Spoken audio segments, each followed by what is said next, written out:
Hi sweet moms and dads, it's Didi here, and in today's video I want to talk about a very controversial topic. Shall we allow our kids to watch TV, and if yes, for how long? And by TV I mean also DVDs, YouTube videos, songs, educational programs, applications. We all know that it's very challenging to keep our children away from all these devices because they're so attractive and they're skillful users of them far before they start speaking, reading or writing. The long time spent in front of TVs now is a concern not only for parents but for scientists, because they're trying to quantify the impact of technology on our children's development and whether it's harmful for them or it's actually supporting their development. I'm really interested personally into this topic, and that's why I started with the whole research, because I had lots of issues at home with my mom around watching TV. I don't allow Mika to watch TV, with very few exceptions. When he was sick back in December, he didn't have much energy, would allow him to watch some YouTube videos. But my mother, who is visiting quite often, thinks that we're robbing him from certain experiences. She thinks that he can learn a lot from watching YouTube videos. She thinks he can learn songs, how to count, a lot about animals, how other people live. So she always argues with me that I need to introduce a little bit of a TV time at home. You know, I am one of these people who would listen to other people's opinions, so it's not like, okay, this is my worldview, I don't want to listen to you. And it makes me think, maybe there is something about it, maybe she's right to a certain point, maybe TV is not actually harmful. So all this made me think, maybe it's time for me to revise my TV policy or sit down and research whether TV is good, whether TV is bad, and that's what I did, and that's what I'm sharing with you here, guys. So I dived into the research, and now I'm sure you know that there isn't that much research out there, because the truth is that this is the first generation that has been raised that exclusively with technology around them. So scientists don't really know that much yet. One thing that experts are clear on is that we should not allow any screen time to our kids before the age of 2, because this is the time when their brains go through a very rapid development and they can benefit a lot from interaction with their parents at that time. For example,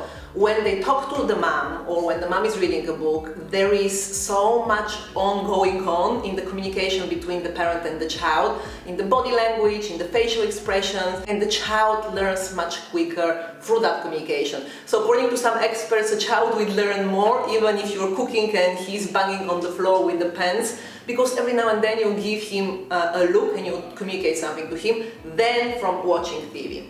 The things change a bit after the child is 2 years old, because there is research that supports that certain educational programs and shows can help our kids to learn about mathematics, about science, about problem solving. And this is especially important for homes that do not provide intellectually stimulating environment. But how do we know how much is really good? In general, long exposure to TV is associated with high blood pressure, with obesity, irregular sleep, behavioral changes, violence, and as well less time for creative play. And of course, when we read about all these things, we can clearly see why. If our children spend most of the time in front of the TV, apparently they are not exercising, they are not active. In terms of irregular sleep, the screen time has an impact on our circadian rhythms, and the circadian rhythms is what assigns some functions to the body. So it's what it says, oh, now it's time for tissue repair. Oh, now it's time to kick your metabolism. So it is very important that we keep this circadian rhythm non-disturbed. And the screen time, especially evening hours when there is artificial light, can impact and then disturb the sleep. So we can all agree that watching for longer periods of time is not good for our kids. But where is the balance? How do we know how much is good? So when considering your parental TV policy, I would encourage you to do the following things. First, how long is okay for your family? Second, what is the quality of the content? Content matters. That's why that children become more violent if they watch or they play lots of violent games. The third one is consider the commercials that your child is watching. These are food, snacks, chocolates, or some plastic toys that they want to own immediately. So, you have to be careful, because sometimes we think on YouTube, if they're watching something which is age appropriate, they would not be able to see any nasty advertising. But don't forget, food is all out there, everybody is promoting their chocolates and their highly processed food. And next time when our children go to the shop and say, "Mommy, I want this," think about it. Why do they want it? The next one is, this is probably the one that spoke most to me, was what are our children missing out when they watch TV? Because imagine, if your child spends 3 hours today watching TV, they're missing out of 3 hours doing something else. And what is this something else? It could be just being with themselves, creating their own games and being bored and being okay with that. Reading books is important for building imagination through the pretend play, through them identifying with the different characters. There was a great TED Talk, which is actually the most watched TED Talk ever. It's called "Do School Kills Creativity?" and I'm gonna link it somewhere because I think everyone needs to watch it. But he says that the importance of imagination for our problem solving, for our creativity is immense, and one of the ways to build it is through reading books. When is the time to read books if we watch TV for 3-4 hours a day, I'm asking. Another thing is maybe our children are missing an opportunity to interact with other people. Very often I can see nowadays when we go to restaurants or friends' places that parents would simply give the iPad to their children, but maybe the children are missing out on an opportunity to either communicate between each other if there are many kids, or even to communicate with their parents and the friends of their parents at the same time. So after I considered all these points, I took a decision about my parental policy at home. Is Mika going to watch TV in the future? Most probably. Am I in a rush to introduce him to the TV now? Definitely not. He's only 2.5 years old and I'm pretty happy with the fact that he has very, very limited screen time. Is he going to miss an opportunity to learn more songs and the alphabet and how to count and stuff like that? Not necessarily, because I can teach him these things first, and second, I don't really think that it's so important for a 2, 3, 4 years old child to know all these things that early. There is so much more research nowadays that says school should start later, at about 6, 7 years of age rather than earlier. So I'm sure he's gonna learn that one day anyway, so why is the rush for that?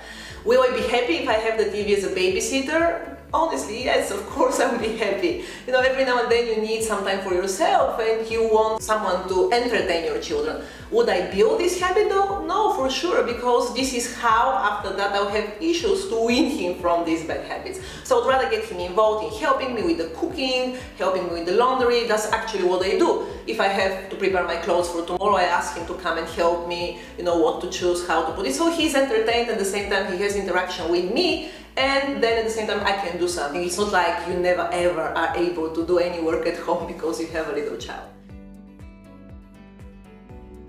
So my tips to everyone in relation to technology is, first, review your TV policy at home. If you think your child watches too much TV and you're happy with that, then there is nothing to worry about. Probably you wouldn't even watch this video. But if for a reason you think that your child is watching too much, ask yourself why. Is the reason because you already created this habit at home and it's hard to change it? Is it because you really need to get some work done, and how else you can get this work done? So you have to think about what's the reason behind if you want to change it, because only then you would know what's the next action would be. The second thing is, think about the content, really, what sorts of movies they're watching. For example, I know the most popular show here is called Peppa Pig. I think it's everywhere in Europe, maybe in the States as well. So have you watched Peppa Pig? Do you agree with the values that Peppa Pig characters would install? Do you agree with the behavior of the main character? All these things is something which you have to sit down with your child and watch in order for you to know whether it responds to your family values as well. The third one is, be the authority. If you decide that your child can watch a limited amount of time TV, you have to be the person who is able to say that's enough. And I made a video about it, I really like the book Bringing Up Bébé, in the way that French parents treat all these things. For example, they have something called le cadre, the framework, and they have strict rules about that. And everything else inside is very fluid, you know, kids have lots of liberty to do stuff, but in the cadre, the framework, one of the most important things would be as well how much time they spend in front of the TV.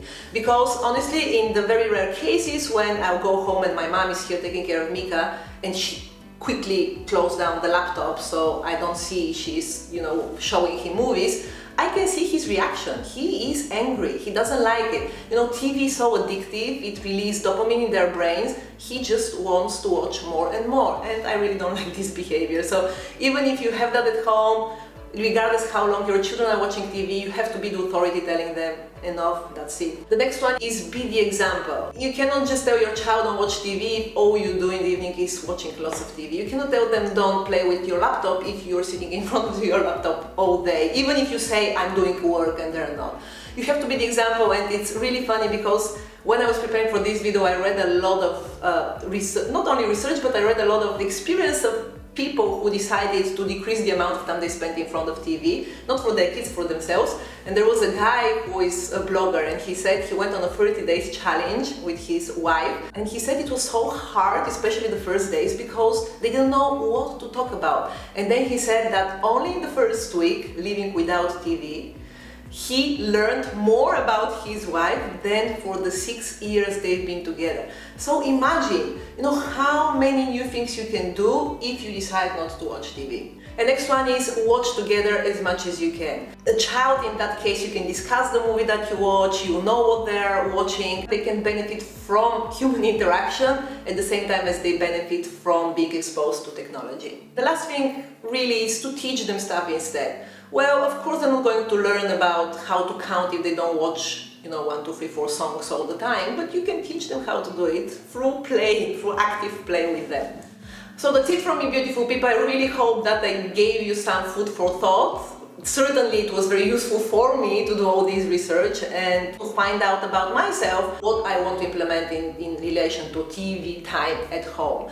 And if you're still confused and you feel like, it's hard to know, apparently it may be good, maybe I'm depriving my child from something, but at the same time, where is the balance?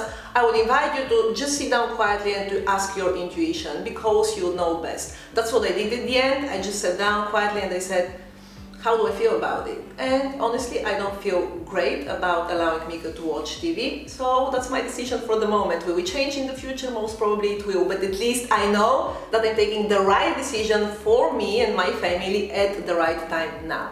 So now it's the time for you to share with me in the comments what are your thoughts on the topic, how often your children watch TV, any tips you can provide about limiting TV time that I'm sure other people can benefit from.